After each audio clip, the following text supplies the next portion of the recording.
మద్యం కుంభకోణం కేసులో వైసీపీ ఎంపీ మిథున్ రెడ్డిని అరెస్ట్ చేసిన ప్రత్యేక దర్యాప్తు బృందం నేడు కోర్టులో హాజరుపరచనుంది. శనివారం విచారణకు హాజరైనప్పటికీ సహకరించకపోవడం వల్ల అదుపులోకి తీసుకున్న సిట్ తమ కస్టడీకి అప్పగించాలని కోర్టును కోరనుంది.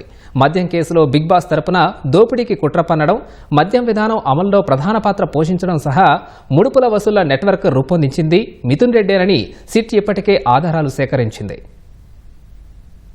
మద్యం కుంభకోణం కేసులో కీలక నిందితులైన వైసీపీ ఎంపీ పెద్దిరెడ్డి మిథున్ రెడ్డిని సిట్ అధికారులు శనివారం రాత్రి అరెస్టు చేశారు. మధ్యాహ్నం 1 గంట నుంచి రాత్రి 8 గంటల వరకు ప్రశ్నించిన అధికారులు విచారణకు ఆయన ఏమాత్రం సహకరించకపోవడంతో అదుపులోకి తీసుకున్నారు.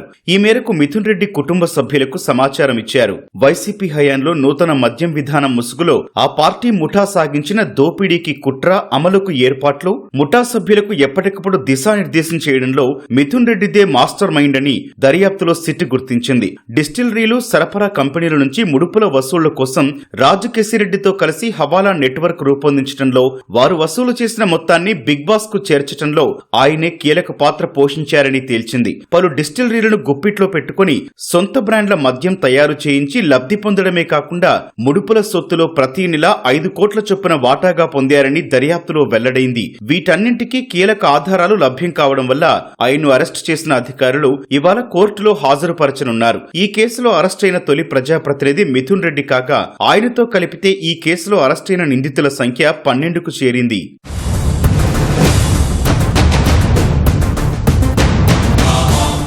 బిగ్ బాస్ ఆదేశాల మేరకు మిథున్ రెడ్డి నూతన మద్యం విధానం ముసుగులో ఘరానా దోపిడీకి తెరతీశారు. ఐఆర్టీఎస్ అధికారి వాసుదేవరెడ్డిని డిప్యుటేషన్ పై ఏపీకి తీసుకొచ్చి ఏపీ ఎస్బీసీఎల్ ఎండీగా, డిస్టిలరీస్ బ్రూవరీస్ కమిషనర్ గా నియమించడంలోనూ ఎక్సైజ్ శాఖాధికారి డి సత్యప్రసాద్ కు కన్ఫర్డ్ ఐఏఎస్ గా పదోన్నతి కల్పిస్తారని ప్రలోభపెట్టి ఆయన్ను పావుగా వాడుకుని దోపిడీ సాగించడంలో మిథున్ రెడ్డిది ప్రధాన పాత్ర. ముడుపులు ఎలా వసూలు చేయొచ్చో ఆయనే మిగతా నిందితులతో కలిసి పన్నాగం పన్నారు. మద్యం బ్రాండ్ల మూలధర ఆధారంగా కేసుకు 150 నుంచి 600 వరకు ముడుపులు వసూలు చేయొచ్చని, తద్వారా నెలకు 50 నుంచి 60 కోట్ల మేర వస్తాయని మిథున్ రెడ్డి, రాజకేశిరెడ్డి నాయకత్వంలోనే నిర్ణయించారు. మద్యం సరఫరా ఆర్డర్ల జారీలో పారదర్శకత కోసం ఆటోమేటెడ్ విధానం అమల్లో ఉండగా మిథున్ రెడ్డి ఆదేశాలతో దాన్ని రద్దు చేయించి దోపిడీకి వీలుగా మాన్యువల్ విధానాన్ని తీసుకొచ్చారు. ముడుపులిచ్చిన కంపెనీలకి అత్యధికంగా సరఫరా ఆర్డర్లిస్తూ అందుకు అంగీకరించని సంస్థలను తరిమేశారు. వాటి స్థానంలో సొంత బ్రాండ్లు తెచ్చారు. మూలధర భారీగా పెంచుకుని ఖజానాను కొల్లగొట్టారు. తమ ప్రణాళిక మేరకు ముడుపులు వసూలవుతున్నాయా లేదా అనేది పర్యవేక్షించేందుకు మిథున్ రెడ్డి తరచూ సమావేశాలు నిర్వహించేవారు. తన బృందం వసూలు చేసిన ముడుపులను రాజకేశిరెడ్డి, మిథున్ రెడ్డితో పాటు నాటి ప్రభుత్వ పెద్దలకు అత్యంత సన్నిహితులైన మరికొందరికి చేర్చేవారు. దాన్ని మిథున్ రెడ్డి బిగ్ బాస్ కు అందజేసేవారు. ఈ ముడుపుల్లో అత్యధిక శాతం బంగారం, నగదు రూపంలోనే తీసుకున్నారు. ముడుపులు కొల్లగొట్టడం, సొంత బ్రాండ్ల మద్యానికి ఎక్కువగా ఆర్డర్లు ఇచ్చుకోవడం ద్వారా మిథున్ రెడ్డి 2 విధాలా అనుచిత లబ్ధి పొందారని సిట్ దర్యాప్తులో తేల్చింది.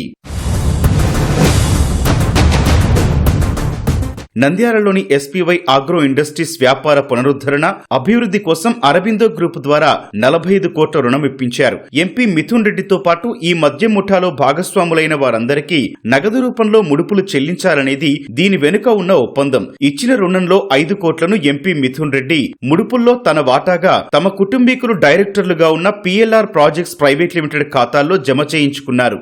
మద్యం ముడుపులపై అప్పట్లో రచ్చ జరగడంతో ఆ 5 కోట్లను తిరిగి హుడ్వింక్ అనే సంస్థ ఖాతాకు బదిలీ చేయించేశారు. తర్వాత ఆ మొత్తాన్ని నగదు రూపంలో తీసుకున్నారని దర్యాప్తులో తేలింది.